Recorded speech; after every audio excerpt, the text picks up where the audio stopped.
Good afternoon, everyone. Good afternoon, everyone. Early happy Thanksgiving to each and every one of you. Well-deserved break coming up here in the next few days, correct? Yes, absolutely. Thank you so very much for making time to engage with us this afternoon as part of our Faculty Staff Senate Executive Cabinet Town Hall. I want to be mindful of not only the people in the room, but also the people who are joining us virtually. So as we engage in our conversation, we will make certain that we are not only paying attention to the folks here physically, but also to the individuals who are remotely. So I'm going to pause just for a moment because I want to make certain that you hear a word of greeting from the president of our Faculty Staff Senate, Mr. Duffy. So Mr. Duffy. Thank you, Chancellor. Thank you, Chancellor Franklin. Said I wasn't going to do that. But once again, thanks especially to the faculty staff for coming out, for the support that you've given us the whole year. And this is one that we've been waiting on to have dialogue with the Chancellor on some of the concerns that we have. Thanks so much for coming out and have a wonderful Thanksgiving. We said 1 minute, 30 minutes. Minus.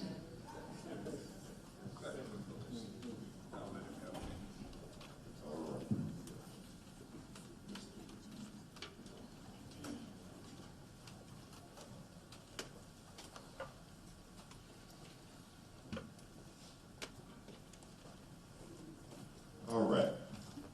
So, again, thank you for your presence, and I want to thank you in advance for your engagement this afternoon. So our conversation over the next hour and a half is going to flow as such.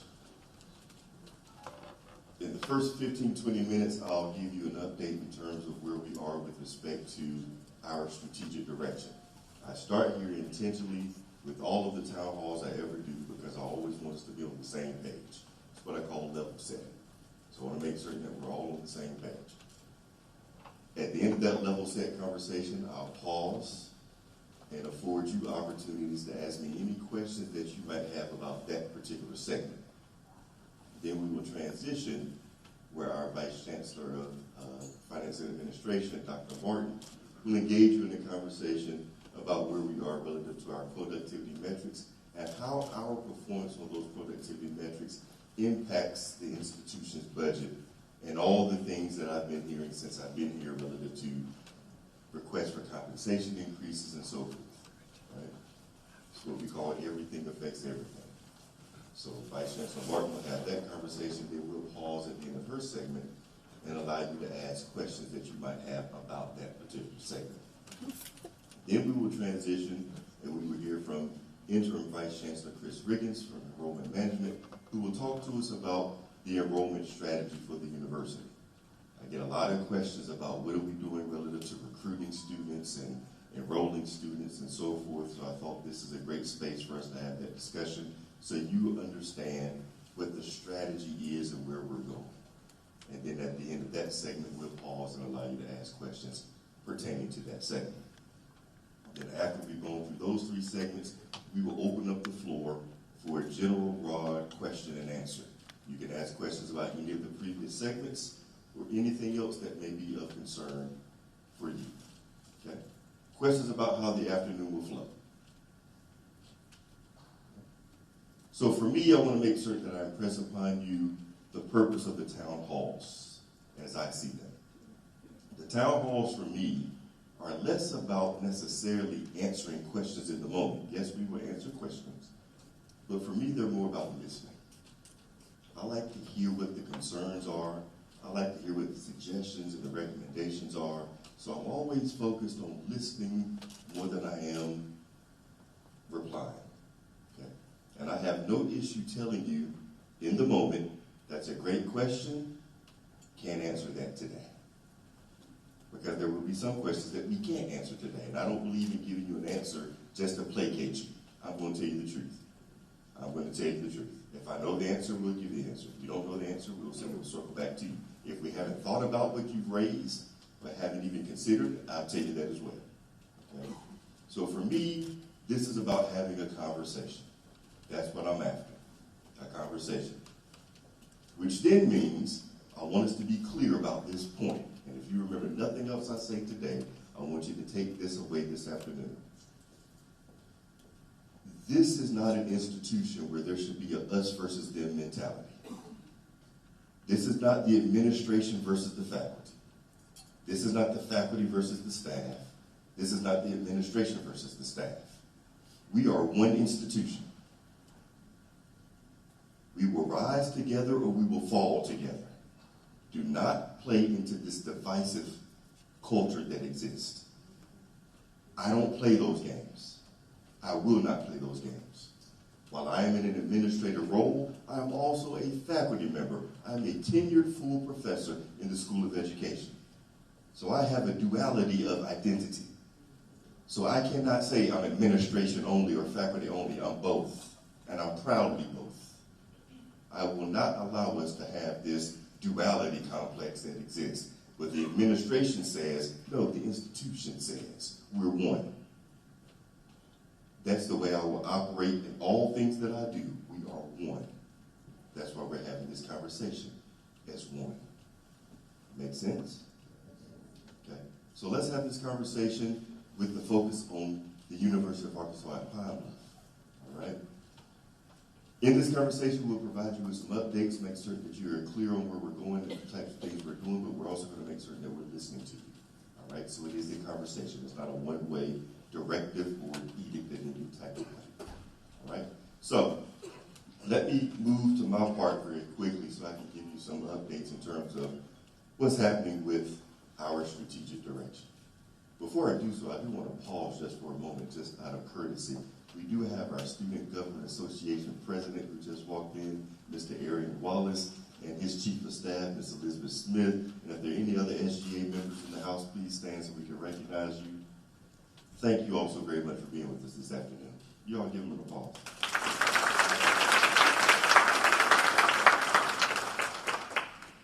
So, as I shared with you from day one when we had our faculty staff seminar back in August, leaning very intentionally into our vision statement, paying particular attention to a phrase that we have in our vision statement that says we're a preeminent land-grant institution. I'm leaning intentionally into the word preeminent. For me, this institution will become a nationally recognized preeminent land-grant institution. That's what I'm after. The way we will go about achieving said national recognition as a preeminent institution is leaning intentionally and deliberately into student success. Everything that we do, every conversation that I have, every bit of feedback that I give is grounded in student success.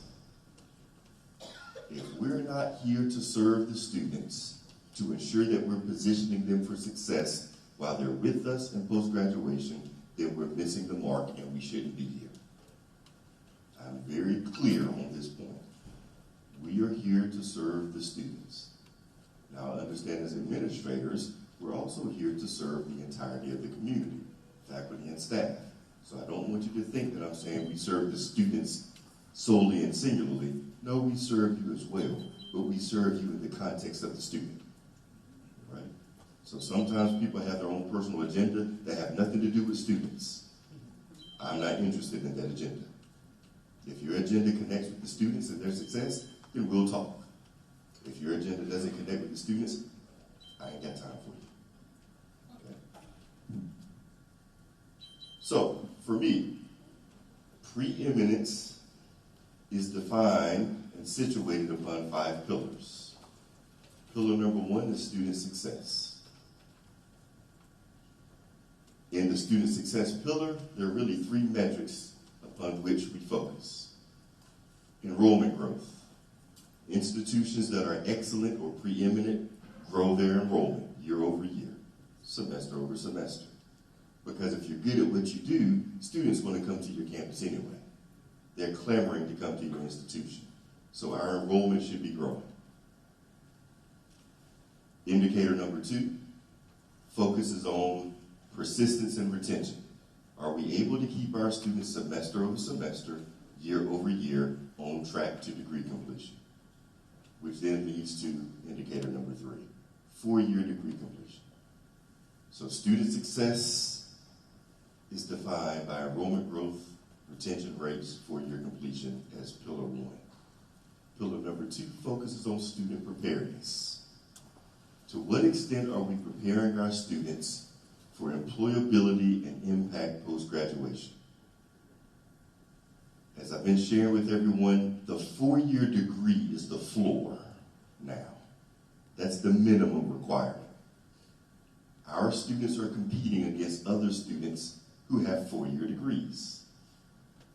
So it's apples to apples. What can we do to accentuate the 4-year degree?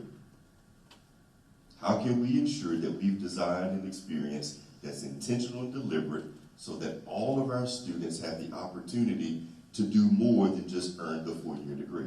So in this category, we're talking about things like what we call high impact practices. Have we exposed our students to internship opportunities? Have we exposed our students to research opportunities? Have we exposed our students to study abroad or study away opportunities, community engagement opportunities, intensive reading and intensive writing opportunities? The more of these things that our students have, then the better positioned they are to be competitive at the point of graduation. So it's not just the 4-year degree that they must have. They must have more than that degree. They have to have those experiences to go along with it and the ability to talk about those experiences and how they impact what they do. So things like credentials, certificates, micro-credentials, that's what we mean by student preparedness. In bucket number 3, we're talking about program quality and return on investment. Do we have the right blend of academic degree programs at the institution that are relevant, significant, and timely? And if we don't, then what do we do to bring them here? And if we have degree programs that are not relevant, significant, and timely, are we bold enough, audacious enough to close those programs down and reappropriate those resources to programs that are relevant, significant, and timely? That's the work that we must do. More importantly, are our degree programs returning investment? If I've paid $50,000 for this 4-year degree, at what point will I see a break-even point where my salary is returning that investment? We have to be able to show in a very quantifiable way that our degree programs have positive ROI. This is now legislatively mandated. We don't get to play around with this anymore. We have to show it. Okay. Bucket number 4, employee excellence. Are we investing in our employees? Are we helping our employees become the next wave of leadership on the campus? Are we ensuring that our employees are the best talent available to support the students whom we serve? And then bucket number 5 is research excellence. Have we positioned ourselves to become a Research 2 institution? Are we investing in our research and development apparatus and infrastructure?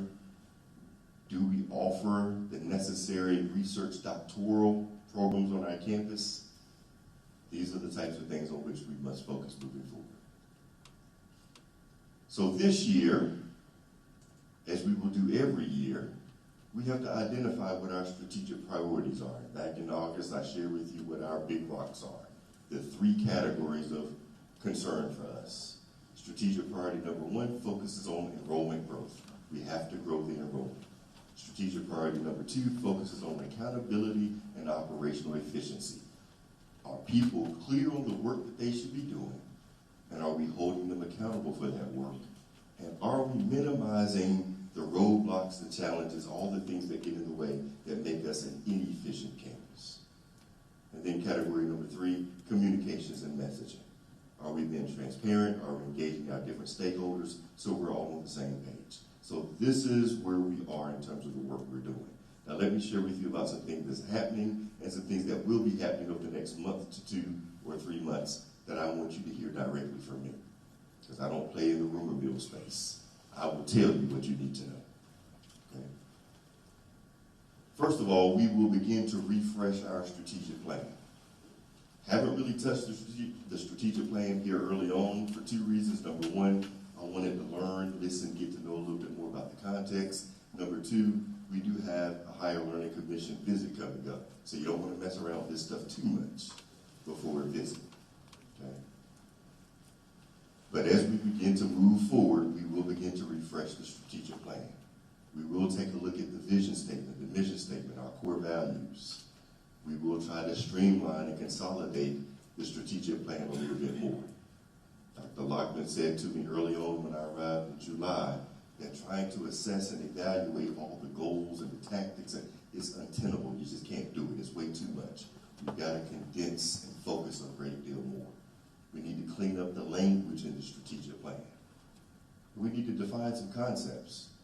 We walk around and we talk about things like student success, but we don't have an agreed upon definition of what student success is. You got to have the definition in place so you know how to measure it. So that's the work that we'll be engaging in here shortly.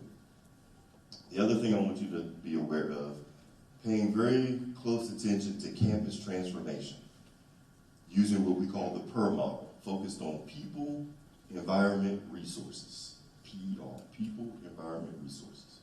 So I'm going to unpack for you a few things in the PER space so you're aware of where we are and where we're going. On the personnel side, the people side, I want you to hear directly from me that we will be engaging in a campus reorganization process. We will begin by looking at the administration first, asking questions like, do we have too many vice chancellors on this campus? Should we restructure ourselves differently, not for the sake of restructuring, but to ensure that we're getting the outcomes that the students deserve? So we will play in the space of administrative restructuring, and then we will turn our attention to academic restructuring.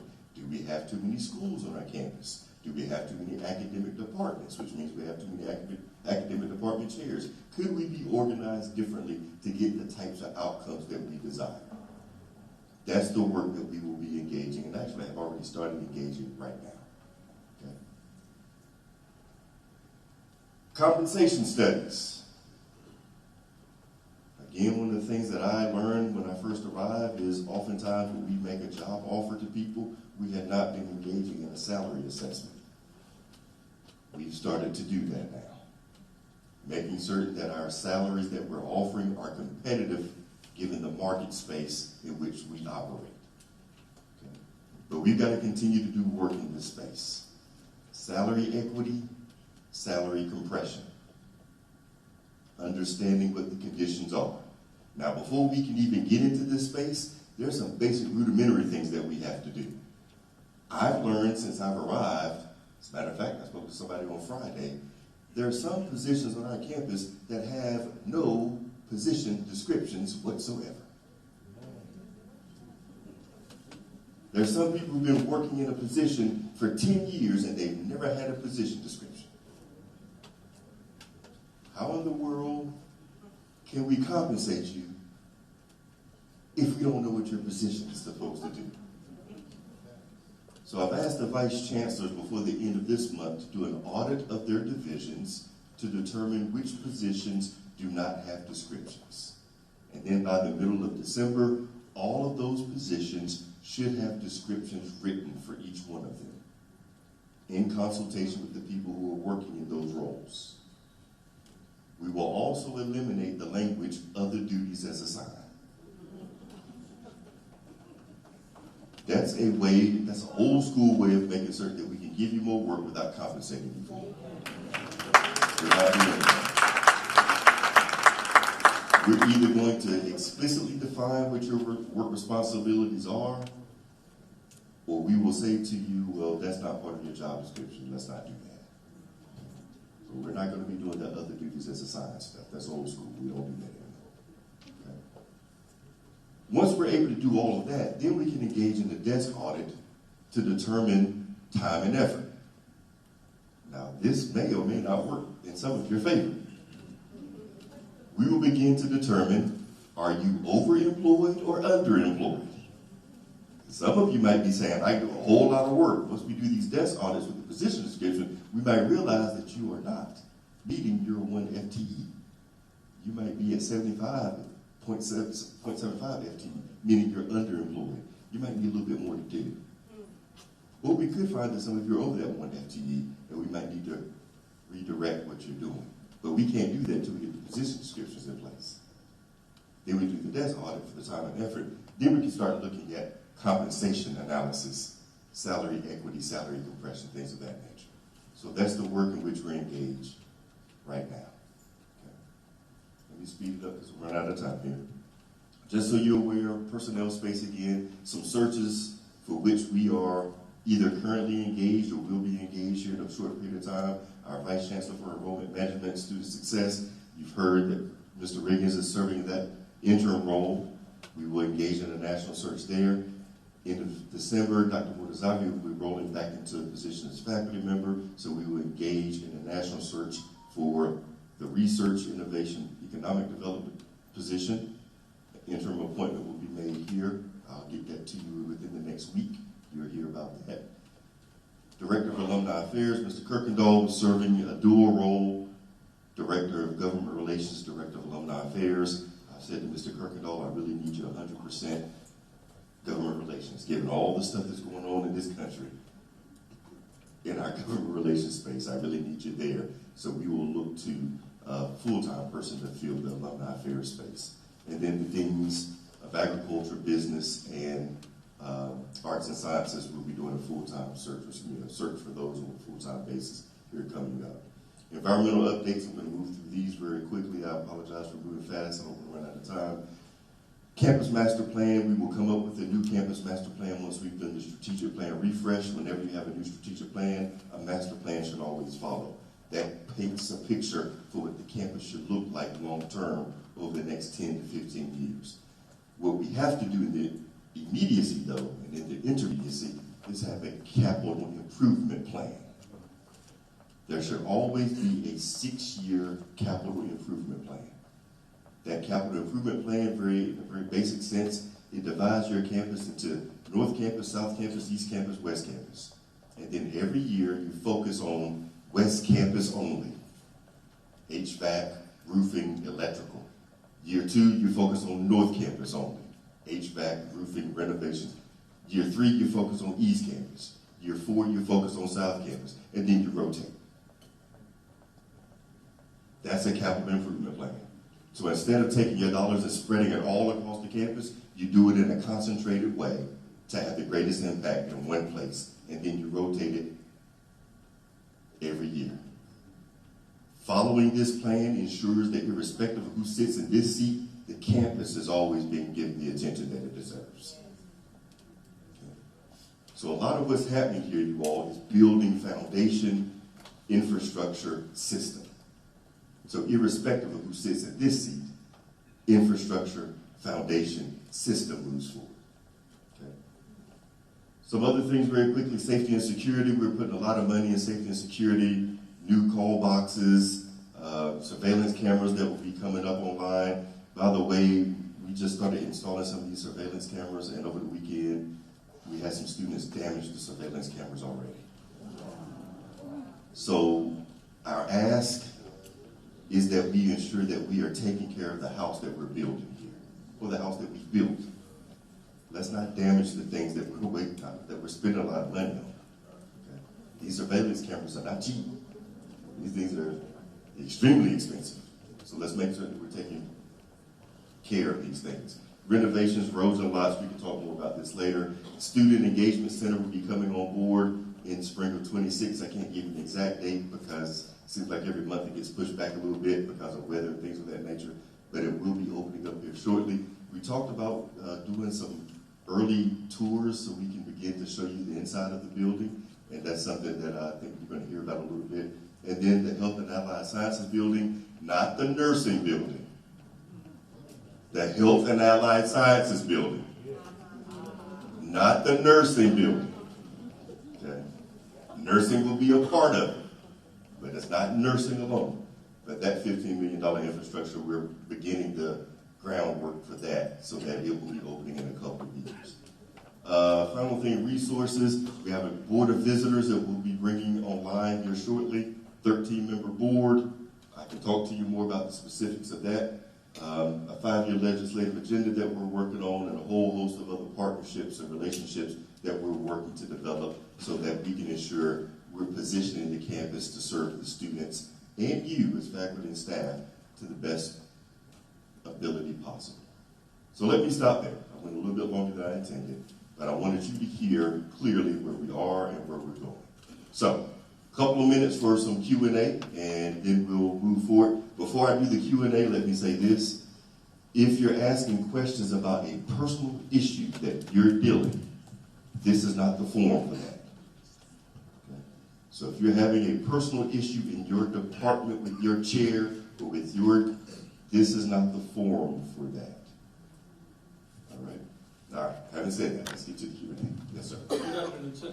I would like to focus on this pillar number 5, which relates to research excellence. So, the vision which you put forward to us to be a R2 university with research and PhD. So, high research impact, that one. We have 3 issues which we are facing, that one, which we need to overcome, that one. First issue relates to this proposal submission, the pre-award stage to be having that one. It's currently lengthy, as well as this letter of support and this other administrative burden is too much tight and difficult, that one. It takes out our time for giving more time to this concentrated quality research proposal. We need to overcome this. The software which we use, that one, Smart Brain, it is often happen that one not transmits files properly. Many proposals are rejected even before going to the review panel to be that one. My humble suggestion is we stop this one using this platform, rather we use directly uploading that one to the grants.gov, which is a secure environment and billions of dollars are spent by the government on that one. We follow that. Issue 2. In the implementation phase, we face several challenges, that one. Recruitment and hiring of these students as well as the research assistants. It's a lengthy process, that one. We need to streamline this one. And also procurement, that one. It's a time heavy. We need to streamline this. Issue number 3. Probably this is the most challenging one, which is that one. Currently we have a limited financial recognition structure for the faculty who brings external grants to the university, that one. And the economist one, Stephen Landsberg, which is famously quoted for that one, that economics can be summarized in 4 words. People respond to incentives. And that's the one which other universities, for example, University of Arkansas at Fayetteville and UAMS has taken that one. UAMS, University of Arkansas at Fayetteville, they return 50% of the grant money which is able to bring as a salary to the as an incentive to the 12-month and 9-month faculty. Gotcha. And I'll stop you there because I want to make sure we're mindful of time. I got your 3 issues, so let me work backwards very quickly. Sir, one more sentence, that one. UMS, they returns this 40% of that one, and also they returns this 20% of the indirect cost. Thank you. Thank you. So very quickly, I'm going to work backwards as fast as I can. So what you're talking about is the indirect cost policy, indirect rate cost policy. We've got to revisit our indirect cost rate, which is at present 59.5%, which is one of the highest in the nation. And we've got to make certain that we're very clear on what returns to the PI, the department, the school, and so forth. We're going to begin working on that. We haven't started working on it yet. We've been talking about it. Dr. Mortazavi has been talking about it since before I arrived. So we're going to begin working on that in January, right? So that's number 1. Number 2, with respect to becoming a research 2, there are a lot of issues that we're going to have to work through. And I want to make it very clear, we're not going to become research 2 overnight. That's not going to happen next year. That's not going to happen in year 3. It may take 5 to 7 years to get us there. One of the first things we have to do is kind of stop everything we're doing to figure out, are we even proposing the right doctoral programs for this institution? And I don't know if that's the case. So we need to make certain that we're proposing the right programs that really have an attraction for students, not only here at UAPB or within this region, but nationally as well. And then ask ourselves what's the best modality to deliver said programs so that we're getting the outcomes that we desire. So we've got a lot of work to do, so we're going to do a full stop so we can make certain we're doing the right thing moving forward. So more to come in that conversation, and we will be including appropriate people in these conversations. I don't do anything in a vacuum. I invite people to the table. so that we can have conversation as a campus community. Okay? I got time for one more question, then I need to transfer over to Dr. Moore. Okay, thank you. And I think what I'm going to ask is actually going to help her transition. Anyway, in regard to your PER, your Personnel, Environment, and Resources, under the environmental section, I know our institution has been challenged in regard to generating revenue from sports. So what efforts, if any, are being made in regard to actually implementing the track complex that we're supposed to do over here? I know we received some funding a few years back. And also in regard to the students, are there any efforts in regard to fixing, repairing, renovating the pool? Because that used to be great for us back in the day. So Yeah. any comments on that? So we actually had a conversation in a meeting this morning about all of the above. So I will tell you, I'll start with the pool first. The pool is on our list of things to look at for renovation within the next few months. Now, we've got to come to a conclusion as to whether or not that's the best thing to do with the dollars, but it is on the list of things. I don't know, we had a list of, 15 things on that list, and now we've got to prioritize and figure out, is the pool one of those items that we're going to invest money? But I will tell you, it's on the list, and it's kind of at the top of the list, so we'll see where we go there. The track and soccer complex is kind of in the same space. I believe we've got the funding to move on it right now in terms of constructing it. We're trying to figure out, quite honestly, grass surface versus turf surface. If we go turf surface, it adds $1 million to the price line. If we keep it as grass, then it's not as much. But then there's some conversations about, well, if it's grass, what impact does it have on academic delivery of what we can do in that space as opposed to turf surface. But as I said to the group this morning, this seems like it's been a 5-year conversation. I've been here for 5 months and I'm sick of talking about it already. Either we're going to do it or we're not going to do it.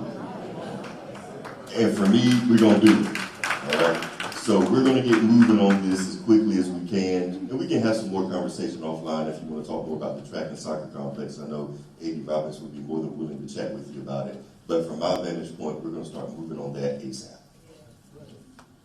All right, Dr. Martin, I turn it over to you. Thank you very much, Dr. Graham. Good afternoon, everybody. Dr. Graham has asked me to visit with each of you about our productivity metrics, how we are performing, and what that looks like for us as we look at year 9 of our results in the productivity funding formula. We have a saying in cabinet that everything affects everything. And so I want to be able to share an update with you about where we are in our productivity funding formula metrics so that you can understand how and why they are indeed impacting everything. So for a little bit, I'm going to talk to you about 3 things. First will be the productivity measures update. Then we're going to talk about a pilot program that we are moving forward with, which is some deregistration efforts on this campus. And then we'll highlight the benefits of change as it relates to each one of these. So, productivity measures. The last time you saw this slide, it was year 8 results. Those year 8 results, when we look at our baseline average in comparison to our comparative average, it was a negative 8.3%.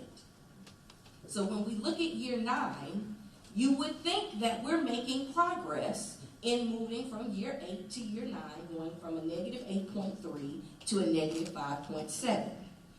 But if you really look at the numbers, you will see that the only uptick from year over year, 23 to 24, was in fact in other degrees. That means we granted 7 more other degrees in this particular category, but everybody else had a decline. And so we were down 4 degrees in high demand year over year and down 34 degrees in STEM year over year. But what helped us move from that negative 8.3 to a negative 5.7 was the fact that the running formula, which is a 3-year look back, so that 3-year look back had numbers from 2020 where we had graduated 504 a total of high demand degrees. So when you drop off that 504 in total degrees granted, that affects your baseline average. But we are still behind in the number of degrees that we are granting. And so credentials is 32% of this formula. So we need to be mindful of the type of credentials that we are degreeing students And that also plays a role into the types of students that we are recruiting. So if we know that we get, certain additional points or whatnot for these very specific degrees, then those need to be front and center for us regularly. When we look at credits at completion, which is 10% of affordability in the formula, you see we are down 6.8%. But when we looked at this number last year as it relates to year 8 results, we were down 9.4%. But I want you to look at that a little more closely. We did make some progress as it relates to our overall percentage, but you will see that we are down in on-time degrees.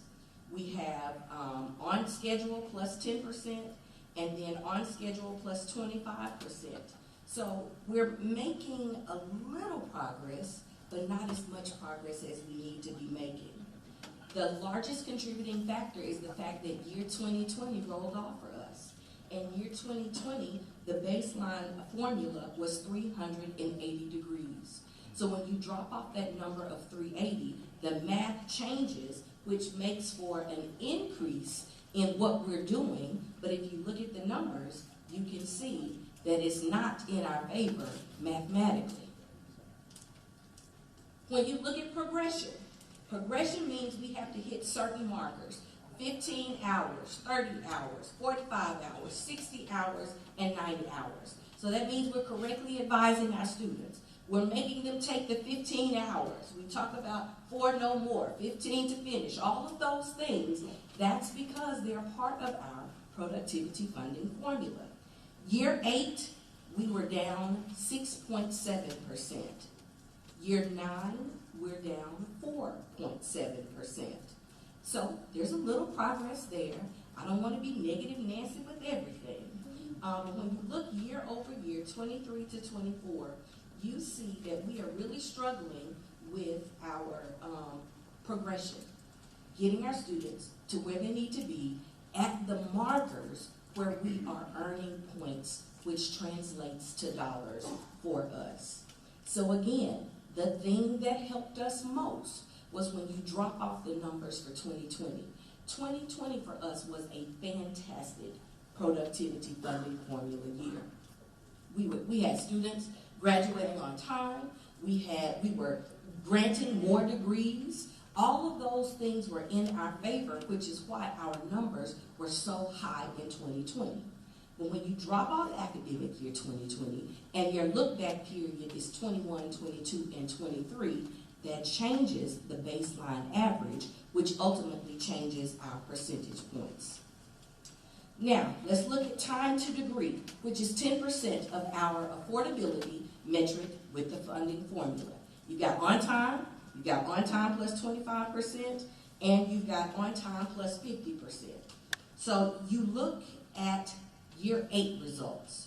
Year 8 results, we were down negative 13.1%. When we look at year 9, we're down 8.2%. So, again, let's look at it. Year over year, on time, we had 109 individuals on time with their degree. In academic year 24, we only had 101. So in a perfect world, what you want to see is more students in the on-time category and less students in the plus 25% and the plus 50%, because we don't get a full point for those individuals. So we need as many points, which translates into as many dollars as possible. Now, all of this speaks to the money that we get from the state as it relates to our funding formula. But there's another piece of our funding that we have to take into consideration, and that's the timely payment of our students who are enrolled in our classes. So one of the things that Dr. Graham charged us with was to come back and look at our deregistration efforts. Because in the history of the institution, we have traditionally shared preliminary numbers at census. Dr. Graham has indicated that we will no longer share preliminary numbers at census. What we say we have is what we have. So this means that registration will not continue for forever. But it also means that the students who have enrolled in our classes must show satisfactory payment arrangements or they will be removed from their courses, which is called the deregistration process. So for UAPB, the deregistration process looks a little bit like this. Registration opened on October 27, 2025. So students have had an opportunity to enroll in their classes since October. We are going to get to December 15, 2025, and that's going to be the first deregistration effort. For students who have not finished their financial aid, for students who have not signed off on all of their financial aid, for students who have not set up satisfactory payment arrangements, those students will be removed from their courses. But keep looking at the line because registration has not ended.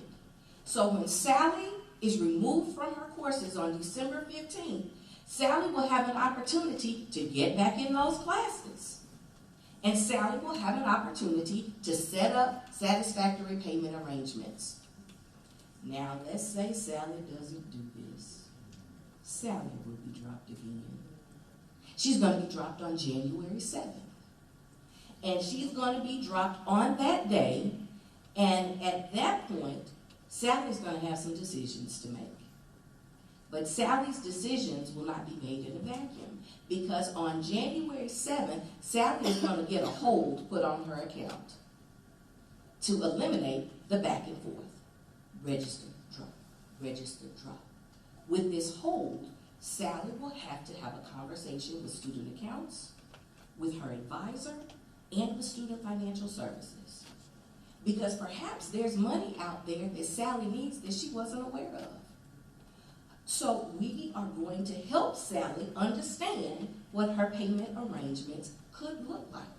Students who have registered as of October 27th, they had an opportunity to begin their payment plan for the spring semester with zero down.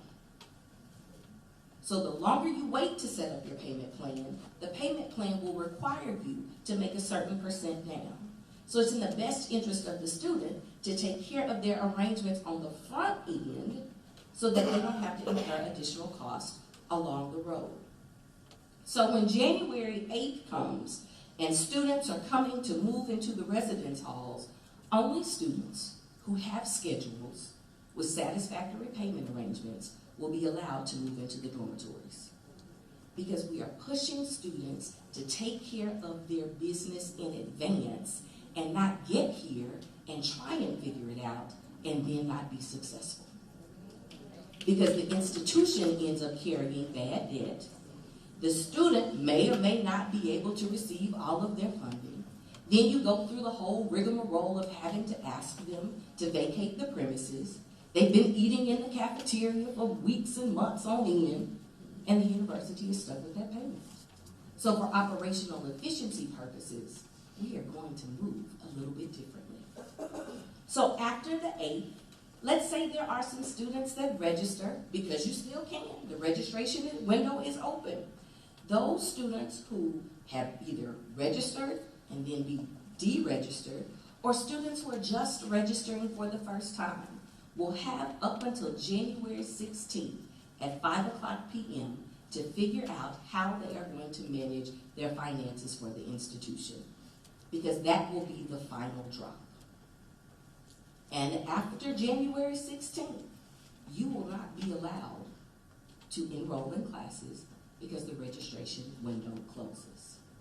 Now, that's the January 16th is significantly in advance of our enrollment census, but it allows us time to work through issues, allows us time to work through students who may have problems that we're working with. It gives us time to address those issues. Now, to my faculty who are leaders as it relates to giving scholarships to students, we are embarking upon a new process, which means we're going to need your scholarship list immediately.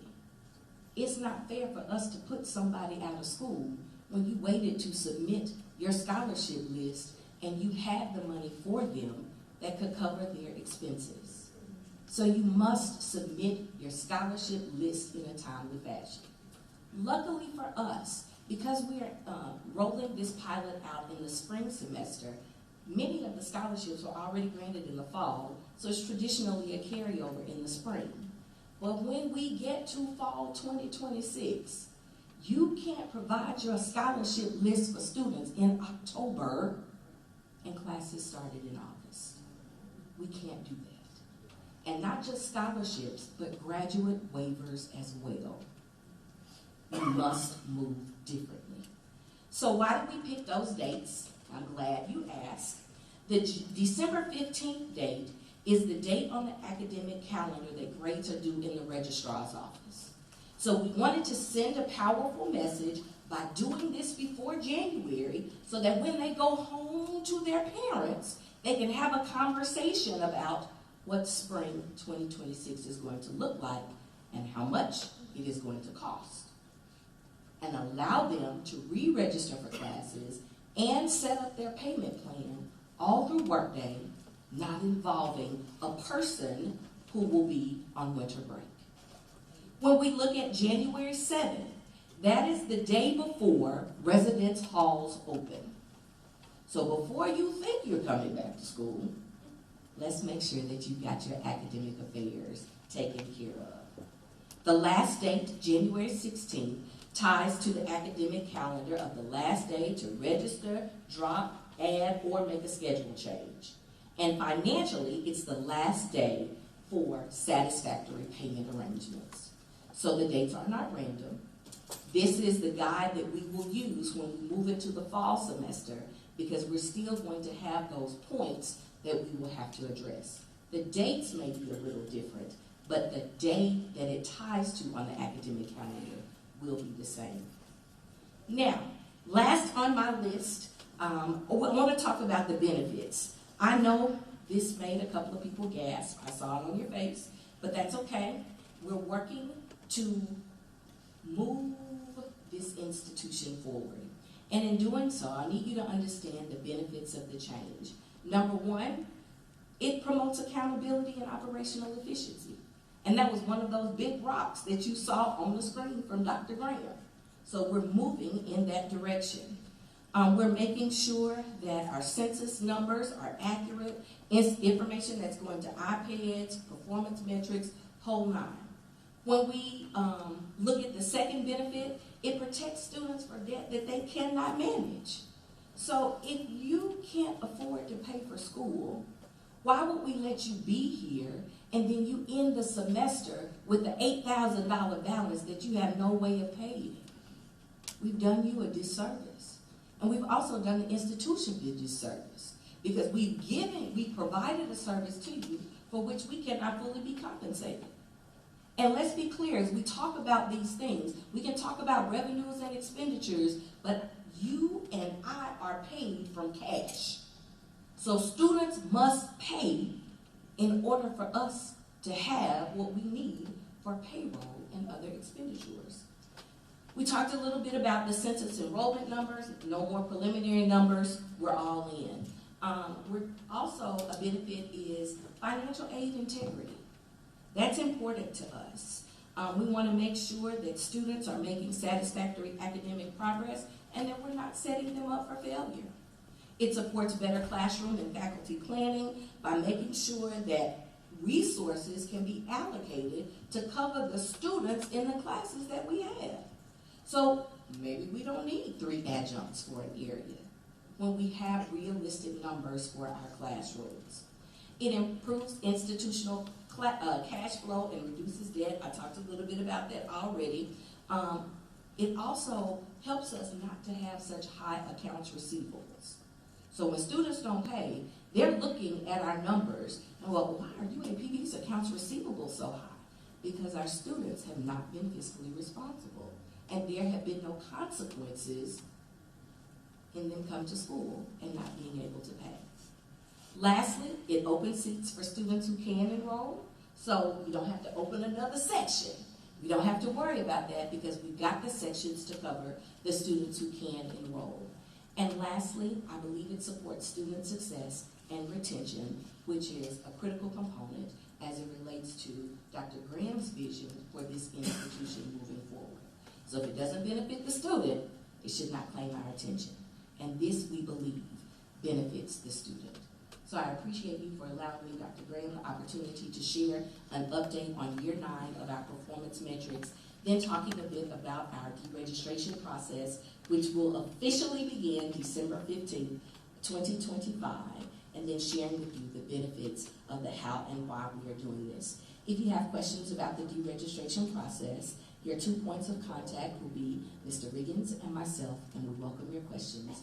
So as we do this, we are certainly looking for feedback as it relates to this process, so please don't hesitate to reach out to us.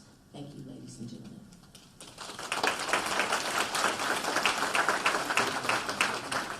So what questions do you have for Dr. Martin relative to our financial productivity metrics and deregistration? Good afternoon. For the audience, can you talk about the payment plan, down payment process, and then fee registering now versus waiting to January? Sure. So the program or the software that we use for students to set up payment plans is available through Workday.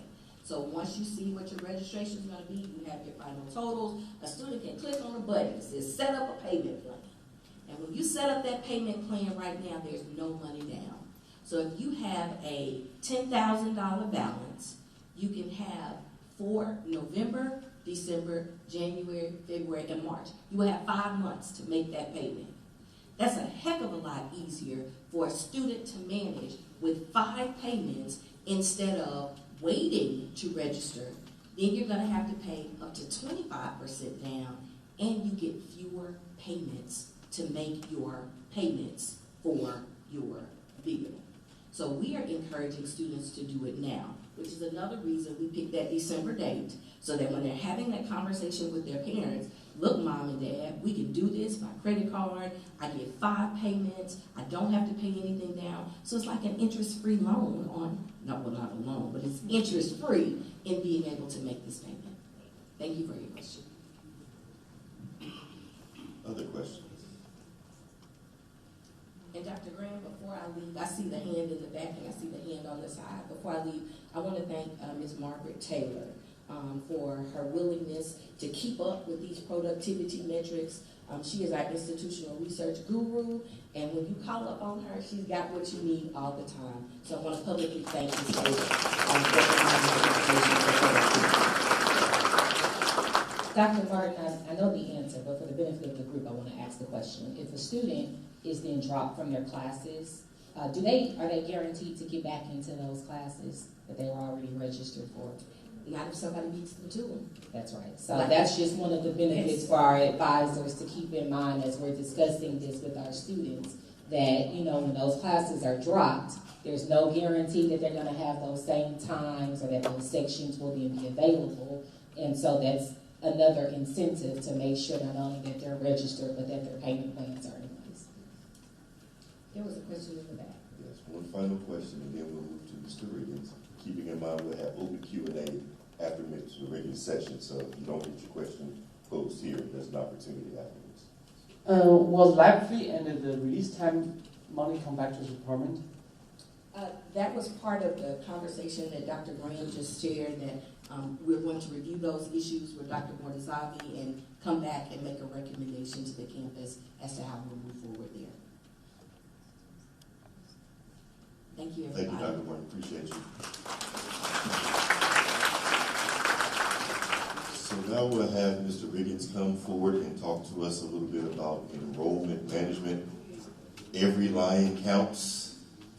Every student whom we have on this campus matters, has value. We want to make certain that we are paying attention to every student whom we serve, but also every prospective student who wants to come to UAPB counts. So we want to make certain that we're doing all we can to enroll them. So, Mr. Riggins. Good evening, everybody. Everything that Dr. Martin just talked about, when I listen to her talk about that, is healthy for as many UPB community staff and faculty members to know that, because we actually need to tell our current students that. That actually helps us with recruitment. And so, to that point, I'm going to mention, I'll talk about three things. Strategic priorities for enrollment management, growth, and student success. Also going to look at the driving force of our community performance, and the Thurgood Marshall College Fund Award. So whose responsibility is it? It is all of our responsibility for enrollment growth. So even though we have a division of enrollment management and student success, but it's not that particular division or a department. So even when I first was hired here, we heard so many questions about how many applications are the Office of Recruitment is generating, right? And so we kept, and I know Mr. Person probably would be glad to hear me say that, we were hearing that all the time. So it is all of our responsibility as it relates to the growth of the institution and the long term of the growth of the institution. Enrollment management and student success, our division, we should lead the punch on enrollment growth. So we should kind of set things in line and communicate those efforts across the campus. We most definitely should lead it. Academic Affairs Division, we got to do a better job in talking to our academic units, because the faculty members, you all the ones can tell us what we should be saying about your program, right? And so whatever it may be, I guess last week, I was in a meeting, and when I heard that we didn't have any theater majors, and I was stating earlier, I was personally offended, because those conversations should have been had with the Office of Recruitment or our division, so we can talk about those things on how can we generate that, right? So we know that there are schools in the state of Arkansas that actually really focus on theater in the arts, So these are the conversations that we got to have. We got to have as it relates to the overall growth of the institution. Student affairs. I think on last week the town hall meeting, the student town hall meeting on last week. I learned a lot on last week, and just hearing the student talk about certain things, particularly, I think it came up on the safety walk. All of that is part of recruitment. Also, I'm gonna say this, also on recruitment, when a group or a family when they come to the campus, the first thing that they recognize is what? What do you think the first thing they recognize? Absolutely. Absolutely. I had a mentor tell me once that I worked with this one particular person. I saw them picking up paper across. He was the vice chancellor, and he was always picking up paper. I was like, man, why do you keep picking up paper? He said, because that's the first thing our guests notice. And so when we look at student affairs, whatever the student affairs, the role that they play, at least giving, like we did last week, giving these students a platform to be able to express some things, that actually helps us recruit, right? Because we want them to go back to their homes and to their schools and to their counselors, talking about the good things of UAPB. And so student affairs most definitely plays a role with that. I know we addressed some things last week as relates to the residential halls as well. Finance and administration. Finance and administration oversee contracts, right? And so we, as an enrollment management division, we have to work closely with the procurement department, with contracts, right? So, for example, even purchasing names or whatever other contracts that we're trying to get done. And so they need from us to get that information to them timely so they can look at contracts timely. So we have to be able to do that. As I mentioned, our current students, and I think the enrollment management division and student success, we have to do a better job with telling the student story. So our current students that's here, they're doing some good things. We need to get that message out about the good things that our students are doing. And not only that, when they graduate, what are they doing? How much money they making? All of those things are the success of our students. To market that accordingly, so the public can hear those things. We have to do a better job with talking to our deans and our chairs about the success of our students. And the alumni base. I have on here alumni and alumni chapters because in enrollment management, we have realized that we get a lot of conversation from alumni, but they're not part of the chapters. They also didn't want us, the alumni base kind of want us to send material, marketing pieces, but they're not part of the chapters. And then we send it to the chapters as well. So we actually have to do a better job with communicating with all of our alumni and trying to see where they fit and try to work together as a unit. And so that's but it's going to take all of us to do this. All of us have a role to play. Our priorities for growth and success include data-driven enrollment management. Data-driven. So I talk to the recruitment team often. I would ask, so why are we traveling to states that we have 0 applications? Or why are we traveling to states that the conversion, and I'll talk about that here shortly, the conversions from app to admit is extremely low. I'm not trying to say those things are not good, and we shouldn't be doing those things. But sometimes we get alumni from another state, and they want the Office of Recruitment team to come to a church event that is coordinated by Greek life, right? Well, we have to use data to be able to support if that's, not saying that event is not important, but we need to use data to be able to say, okay, do we need to do this, or should we have an alumni to support that? And we provide them the material. So we got to have a data-driven enrollment management plan. Expanding and diversifying recruitment pipelines. I had a recruiter to tell me, I guess today or last week, how they went to Tulsa, Oklahoma, and they just said, man, this is a good area for us. Well, since I've been here, we really haven't been going to Tulsa, Oklahoma, right? And so it makes sense for they are a neighbor, right? And we also have something to offer, the neighbor of Arkansas and those type things. And so I'm being as transparent with you all, as I can, because of those are the things that we're looking at. So we are going to be expanding and diversifying our recruitment pipeline. The areas that we go to, why are we going?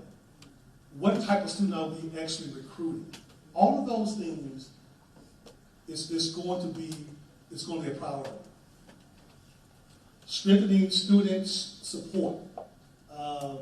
So advising and student success center, our living and learning communities. To strengthen that, to provide the students the support they need. I believe whatever our admissions criteria are, if we admit them, then it's our responsibility to support them. I believe that, right? And so we have to be able to do that. Improving degree completion through retention. So we actually have to, I do think it's important for the enrollment management division to be able to work with the different units across campus, because as it relates to retention, it's all of us. It's all of us to be able to talk to our students, to come together and align those priorities so our students can be successful. And they can come back each semester and to graduate. Targeted scholarships and financial aid. Targeted scholarships. So I know we actually have, I don't know if Mr. Fuller is here, so we've been talking to, university, Scholarship University, and just trying to align that in one area. I would say Dr. Stewart, when she was interim, she wanted a 1 page of all scholarships, right? And we did our best job to be able to do that, but we need to revisit that and get all of our scholarships in one location, and so we are working on that. Targeted scholarships and financial aid. I would say we are here soon. Hopefully, we will name a financial aid director. We have interviewed 4 candidates, so hopefully we actually have a financial aid director with us here soon, so we can kind of talk about some of these things. Campus tech modernization to improve the student experience. I think last week a student stood up with a question or made a statement about Wi-Fi in the residential hall. Those are the kind of conversations we got to continue to have so the students can have a positive experience. You know, in enrollment management, the students' experience, we want to utilize them. We want them to go back to their homes. When they go home for Thanksgiving, Christmas, we want to be able to send them back with some even material to help us recruit. If they have these bad experiences, it's hard to get them to do that. It's hard to get them to do that. So yeah, to be able to look at that, our tech support here. The driving force of UAPB's performance. Keys that drive performance and long-term health enrollment funnel.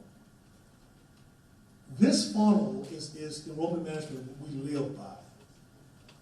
So I stated earlier when we first came, I had several asking how many applications do we have.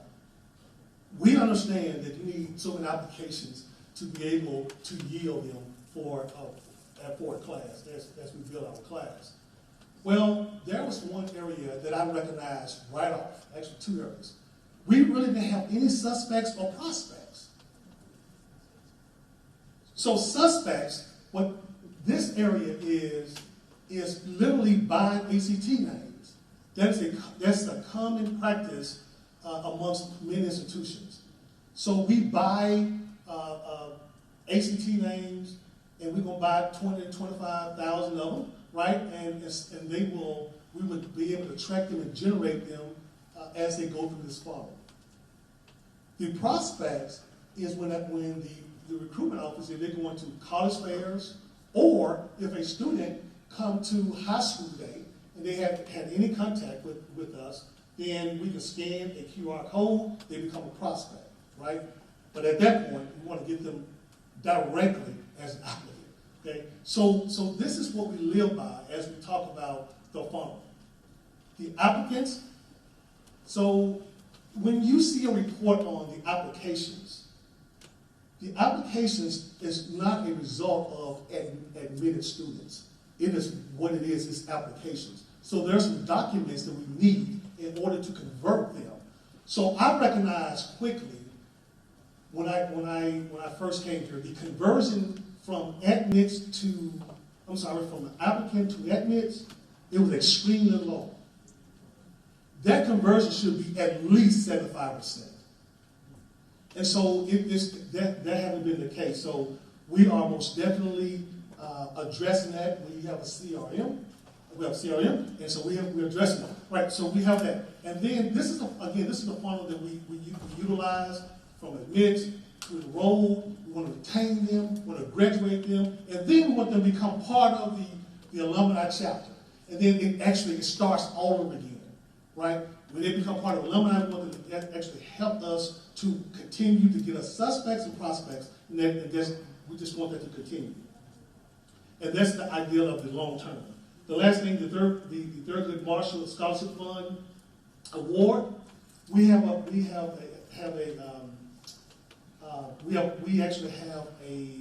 initiated the Pride Rises program, and what happens with this here is that, so as you know, that we actually have was awarded $2 million, right? So we have the Pride Rises initiative. That's the term I was looking for. And in essence, everything I've talked about up until this point, it actually will help us align all of that. So The priorities actually will be a comprehensive strategic enrollment plan. It focused on technology upgrades for engagement and analytics. It gives us a centralized academic advising model, right? I think everybody will agree that we need to at least evaluate our advising model. It transferred adult student services, expanded in recruitment outreach, in-state and regionally, and re-engagement programs for stopped out students. So the Pride Rises actually will help us to align all of our processes from a student from being recruited as they're being admitted and retaining them and graduating them. It provides a more of a streamlined advising model, and that we're looking forward to that. So with that being said, Chancellor, I think I'm done.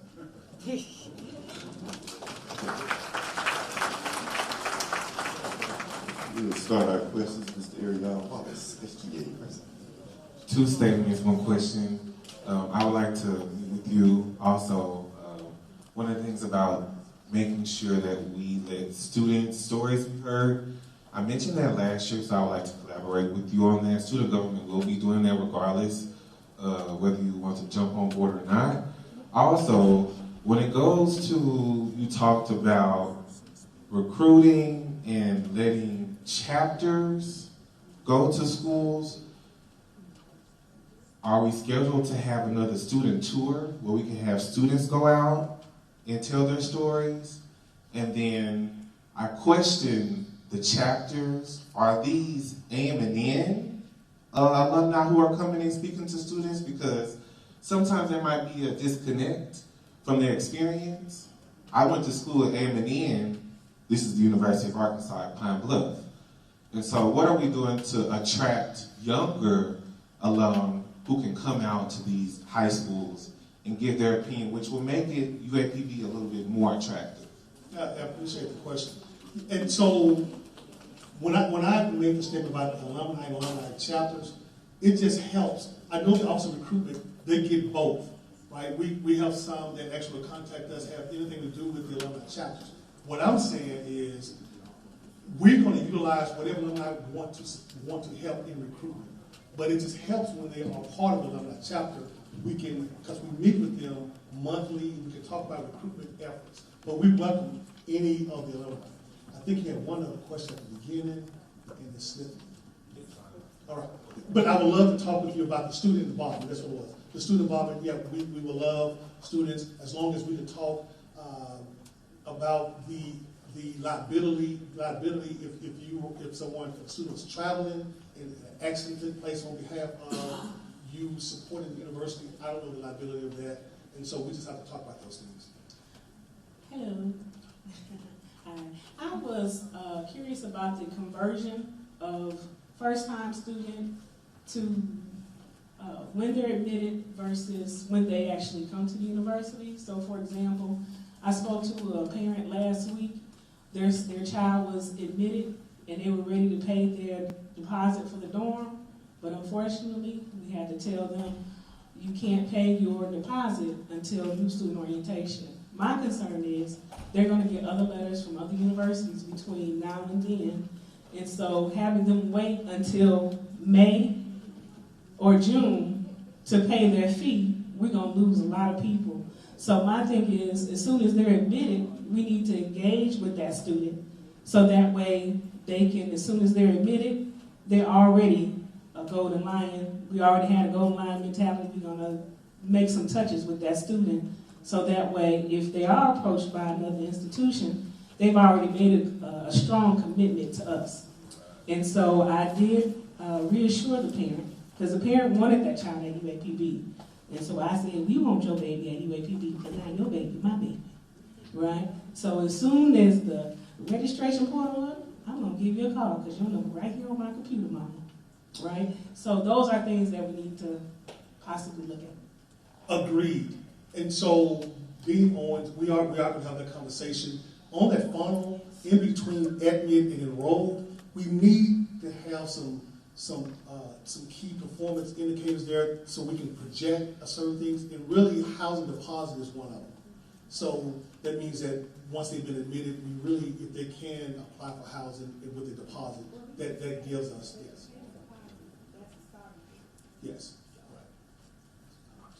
Good afternoon. Thank you so much, Mr. Riggins and Mr. Wallace, for telling stories about students. I'm one of the writers here on campus in the Office of Communications, and we often tell amazing stories, not just me as a writer, but there are very gifted students on our campus, and we're so proud.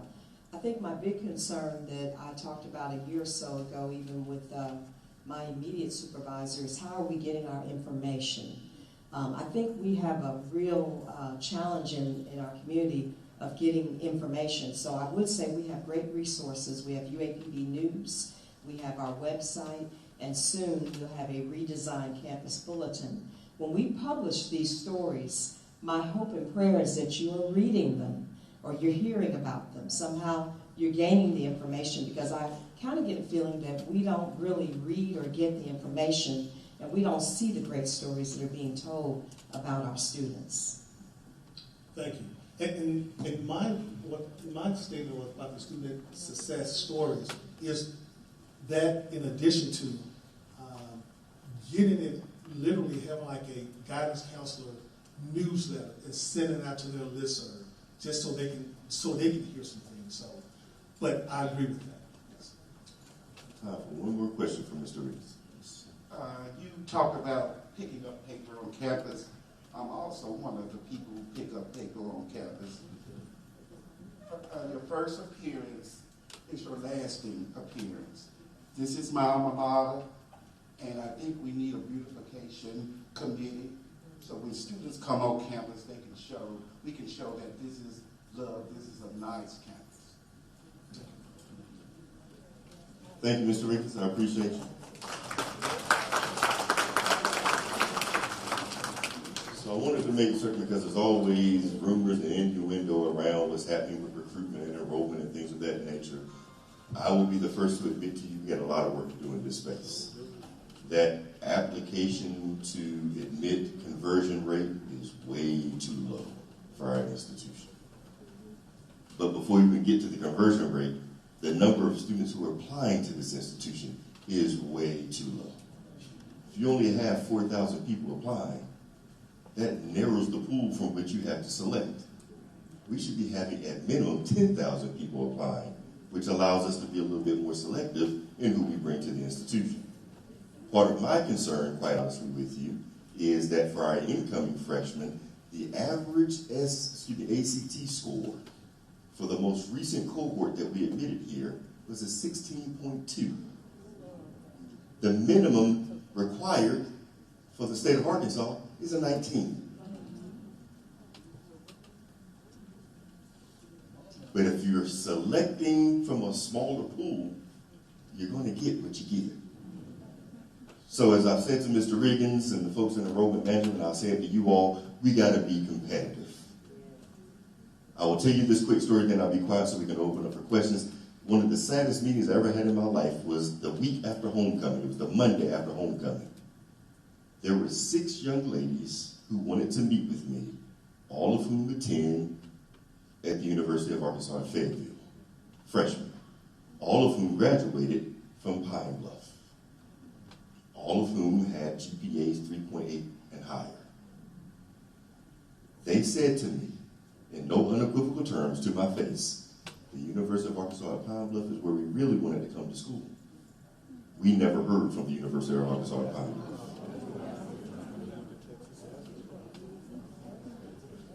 So we got these great students now at the University of Arkansas who wanted to be here, they never heard from us, for whatever the reason may be. That is unacceptable. No more. No more. We're going to compete for those students. We're going to compete for those students. That's where we're going. All right? Let me open up the floor so you can ask broader questions about anything you've heard today or anything else that might be of concern on your heart and mind. I'll come to Ms. Hester Clifton first because we haven't heard from you. Then we'll jump around. Thank you. This is really not for me. This is an online question. And the question is, as someone who works closely with students in the Student Success Center, I'm seeing a consistent pattern where many students are unable to study, complete assignments, or feel comfortable in their own rooms due to ongoing issues such as low, inconsistent air conditioning, and overall outdated dorm conditions. Given that these living environments directly impact retention, academic performance, and student satisfaction, can you provide an update on when renovations or major improvements to the residence halls are planned? Excellent question to our online folks. So I'll provide part of the response. I'll look to Vice Chancellor Bennett to provide some other part of the response. So what I talked about earlier about the capital improvement plan, this will help us begin to mitigate against these issues. Because right now what we're doing is we're just kind of plugging holes as they appear. So we plug one hole, and then another hole appears, and then we plug that and plug it and plug it. There's no strategy to what we're doing. So I can't answer that question explicitly at the moment because we don't have a strategy for ensuring that we're addressing these types of issues.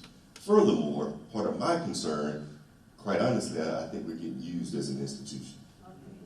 I think we're working with contractors who are doing some band-aiding and not addressing the root cause of our issues. And I know I'm being recorded and this is being piped out. I say what I say. We have to make certain that we're bringing to the table the people who truly care about this institution and what we're trying to achieve. So part of my questioning and interrogation is, do we have the right contractors working with this campus so that they're helping us with what we're trying to do, not taking advantage of us to get money? So more to come in that space. DC, anything you want to add to that? Thank you. That was a good question. And I don't know that I can provide a better answer than Chancellor Graham did. And we discussed that this morning, and we're working every day to eradicate those issues that our students have in the residential halls. And there'll be more to come later. So, excellent question. Just want the parent or the person who posed that question to know that every day we're working to make conditions better for our students who live in residential halls as well as the rest of the campus. Thank you. And the final thing I'll say is I will not stand before you and profess to have all the answers. There's some things I don't know, and I'm comfortable telling you that. If you have expertise, like Mr. Duffy has expertise, who can help us think about what's happening in our buildings, not just the residence halls, but all of our buildings, so we can try to get to root cause analysis of what might be causing mold and mildew, then bring that to our attention so we can include you in these conversations. Because as we're engaging these companies with whom we're contracting, we need to be able to make certain that we have expertise in the room that can speak their language. If they're talking to me, I might believe anything they say. That ain't my background. But I want to make sure we've got expertise in the room so when they say, well, you can't do this to the roof, someone can say, no, it can be done. It's been done to other institutions and so on and so forth. Okay. This is my last. It was about the beautification committee. Since freshman year, when I found out who Ms. Tiki Hunt was, we've had numerous conversations with facilities management. Mr. Terrell Langley is no longer over in facilities management. So therefore, conversations had to stop and be yielded as far as what student government can do with Ms. Tiki Hunt. One of the things I don't like, and one of the things, 30 seconds, the issue that I have is homecoming. We're always decorating and making our campus look beautiful during homecoming for people that's coming on campus. But what are we doing every day for the students here right now? So last year, trash problem came, student government. We did an initiative I started, Keep the Campus Clean, offering volunteer hours to organizations, clubs, students to help clean up the trash. If we're going to dirty up the trash, we need to be able to ones to clean up, while also educating them on what trash does, pollution. Another thing, we did do Retool Your School. Retool Your School, if you don't know, HBCUs that give money. We do campus improvement projects. The whole way that is structured now is changed. It's no longer where students can go vote on a computer every day. It's a grant style writing. So I had a conversation with Vice Chancellor Cotton, Dean Dorsey. They told us, Ms. Kim, that if we wanted to be involved in campus two-year school, student government would have to lead that initiative with the full support of administration. But student government would have to do it. We wrote the grant, we did not win. And we did the grant for the Lions Den, the Shirley Jacobs Lions Den. The problem that we have with campus renovation and green space is, like always, the lack of funding. And the lack of funding goes towards specific places. So that funding has to be used for that specific place. If we don't have, like Chancellor Graham said, a capital improvement plan with the specifics on, campus improvement, we have to rely on grants and things like Home Depot in order for them to come and possibly give us money to renovate our campus. So yes. Thank you. And I did make a note, Mr. Sanders, of the Campus Beautification Committee. I think that's a fantastic idea. A group of folks constantly focused on how we beautify our campus. So that's a fantastic idea. You're going to yield yours. Mr. Jackson will come to you. And I'm not intentionally overlooking people. I just want to make sure I'm hearing from different voices. Good afternoon. Thank you. Just two quick questions. I won't hold you long. I know I asked a question during the interview process. This is a question that comes from a lot of students. And also we're competing with other HBCUs and other institutions. Are there any plans? What is the status of the plans for the university coming up with more sufficient online programming for students and more online class options? Of course, I use the example of Kentucky State University. That's what they've been pushing with their program to help boost enrollment. Is that something UAPB is looking into? And also another concern that I receive from students from time to time is, why is it so hard to get in-state tuition here at this institution? I know those are two questions that might not be answered right now, but that is a question that has been brought to my attention from several students over the years. Thank you. Good questions. Thank you. I'll work backwards. The in-state tuition question, I'm unable to speak at the moment. I would have to engage, and that Vice Chancellor Burton wants to speak to it. So. Thank you. Mr. Jackson, in-state tuition cannot be given to students who are here for the temporary sojourn of being a student.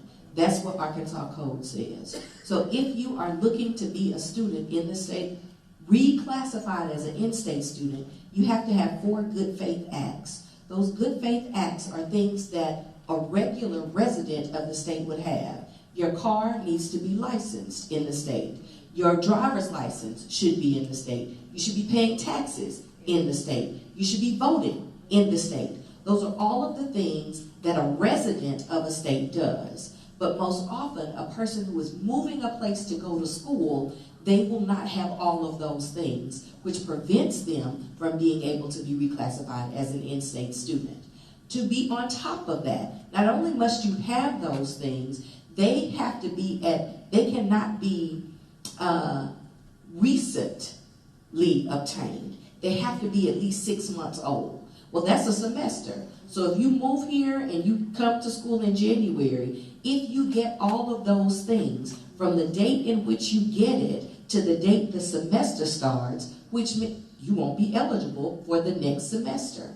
And then there's a time frame in which you do it. Your reclassification application has to be received by the 5th day of class. So if you don't meet all of those parameters, it is difficult to get, but the purpose of it is to ensure that only students who are actually residents of the state reap the benefit of having in-state tuition. And that is not an uncommon requirement for states. That what we use in Arkansas is not uncommon from Florida, North Carolina, and Georgia. Same type of criteria. So I can't speak to the difficulty of achieving it, but to me it's very clear in terms of what you must do. So it's up to the individual to meet those pieces. Now let me go to question number 1 around online programs. I want to make certain that we differentiate between an online degree program and online classes. If we offer an online degree program, it has to be authorized as such. I'll come back to that in just a moment because this is where some of the difficulty is. We can offer online classes, but if it's part of a degree program, it can't be more than 50% of said degree program. So we can't exceed that.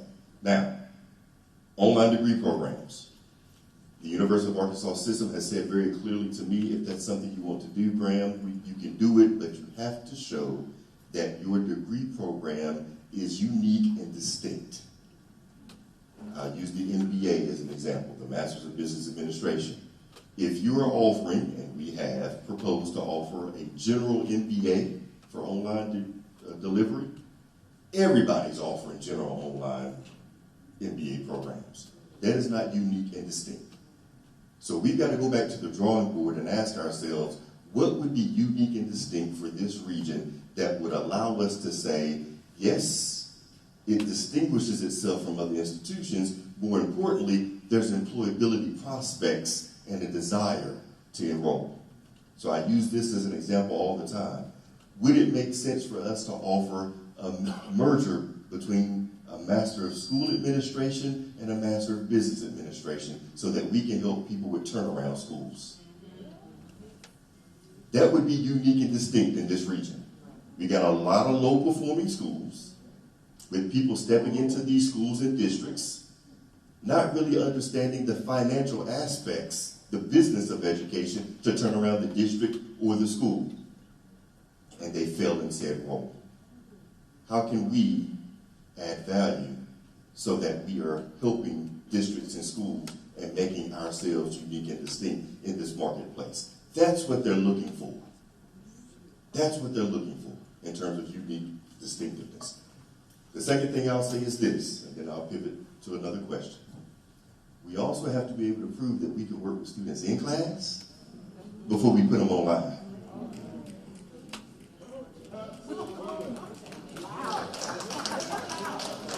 If we're failing students at a high rate in person, it is much more challenging to take an online class, and it is much more challenging to prepare online instruction. You just don't take a class that you teach in person and just put it online.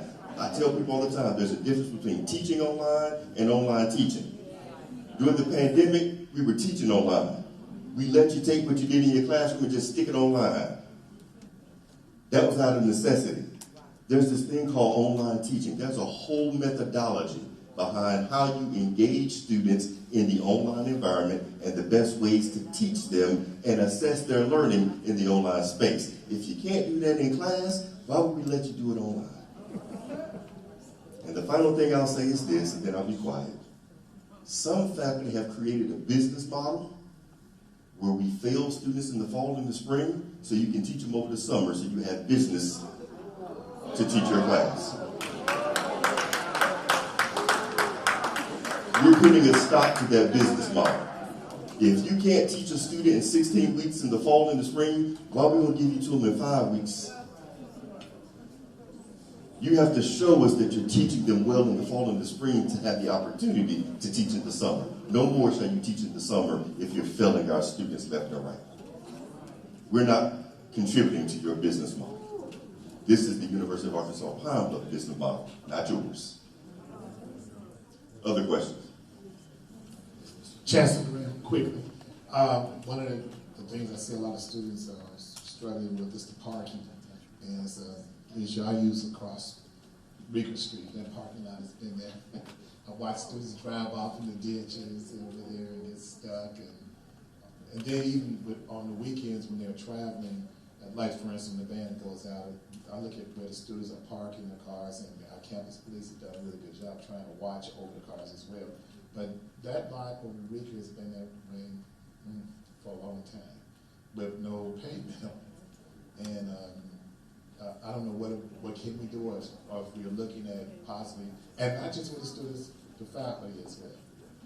Excellent question. We really haven't gotten to the conversation in earnest about campus parking yet.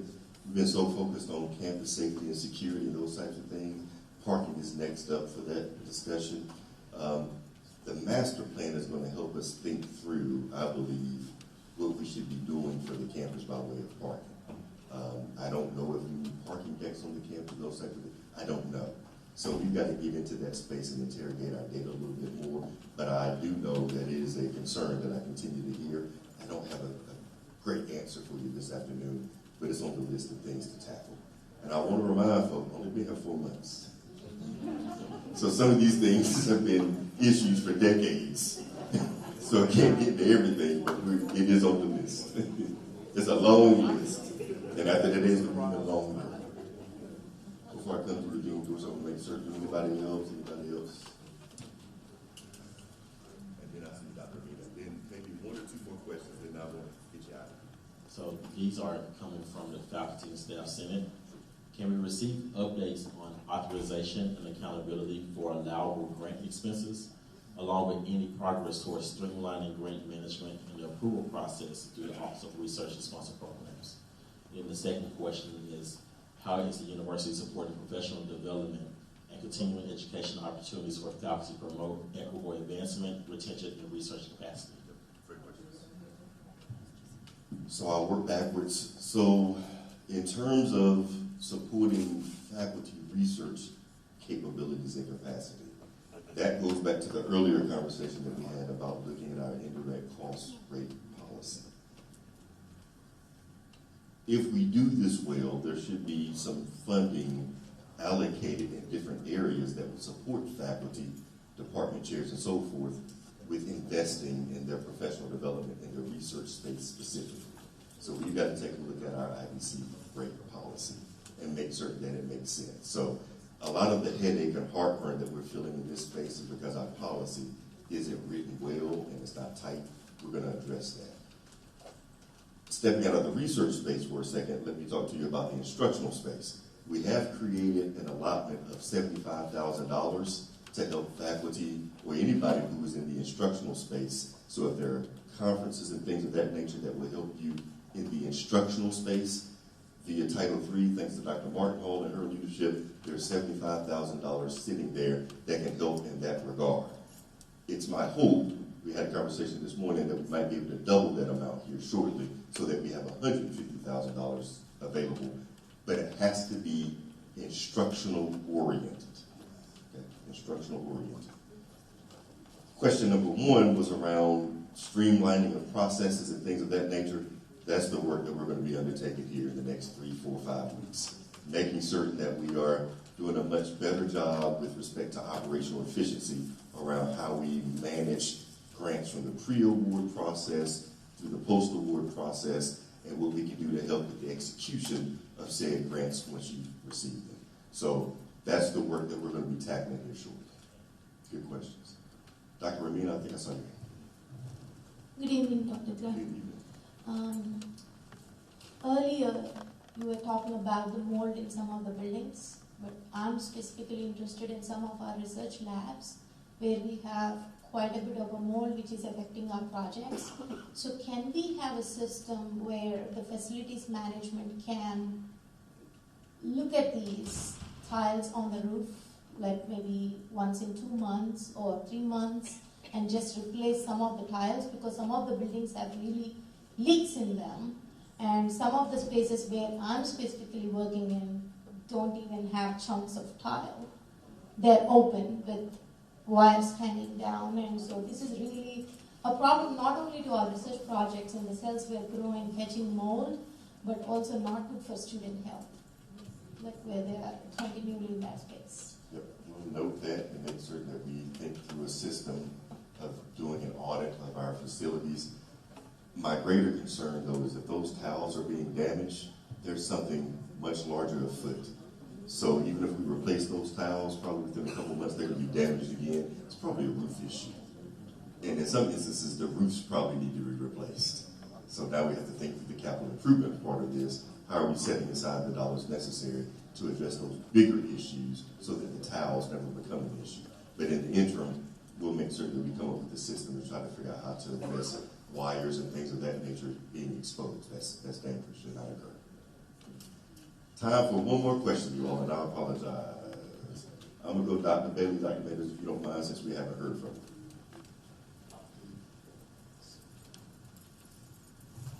Very quickly, early in your presentation, you talked about possibly reorganizing both the administrative and the academic programs. Is there a timeline for that or a process that will be involved in? So on the administrative side, we've already started that work, so let me tell you what I've done thus far. Before I arrived, I looked at our organizational chart, looking at the administrative side only, and kind of came up with my own thinking. But I don't like to do things in a vacuum.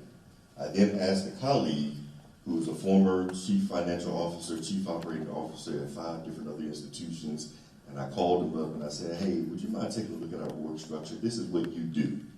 I can't pay you to do anything with it, but I would love to get your feedback and I'll take you to dinner one night. He was willing to do so, and he spent 3 months and gave me this nice report, about 67 pages long. And I looked through it, so I've got my input, his input, and then last week at our extended cabinet meeting, I asked, on the extended cabinet, we have about 35 people representing different leadership areas across the campus. I asked them for their input on the administrative side of things. So we'll take all of that and then begin to think through what makes the most sense. You will likely begin to see some of those shifts as early as January 2, 2026. On the academic side, it's going to be a much more involved process. There will be committees formed to help us think through what makes the most sense relative to academic structures of departments and schools and things of that nature. So there will be much greater voice in that process. Although there is voice in the administrative side, there will be much greater voice on the academic side. Colleagues, thank you so very much for your attention and your time this afternoon. We will be sending out a link to you because I know some of you had questions that perhaps we didn't get an opportunity to address. I want to make certain that we hear from you, so that link will allow you to log in, pose whatever questions you have, and then we will try to follow up with you with responses, or we'll follow up and say, great question, don't have an answer, something we need to look into. But I realize that in this type of forum, sometimes we're rushed and we can't get to everybody. But I want to make certain that we give everyone the opportunity to be heard. So you will be getting from us shortly, within 24 hours, a thank you letter for participating and engaging, and a link to give us the questions that you might have. The final thing I'll say, we'll do this again in the spring. We will get out to you a little bit earlier than we did this go around, the dates for all of our town halls. I like to do them generally, I like to do them on Wednesdays, but we'll lay out for you a calendar for the student town hall, for the faculty staff town hall, for the alumni town hall, so that we can make certain that we're having some conversation. The one thing that I will ask your input on, generally I like to split up the town halls where the faculty have an opportunity just to talk and the staff have an opportunity just to talk, because sometimes the faculty and staff concerns are different. We put them together this go round because we're running out of time for the semester, but a consideration is breaking them apart in the spring. We'd love to hear your feedback on that, okay? Thank you again, Dr. Martin, Mr. Riggins, Mr. Duffy. I will give you the final word in terms of closing us out, sir. Another bit. Thank you, Chancellor Grant. Thanks for coming out. Have a wonderful holiday, and I hope we will implement many of the things that have been said. It's easy to talk, but implementation is a little bit different. I can say one thing about Chancellor Graham, he's definitely asking for our input. If you don't have any input, then you don't have anything to say. Enjoy your break, and good night.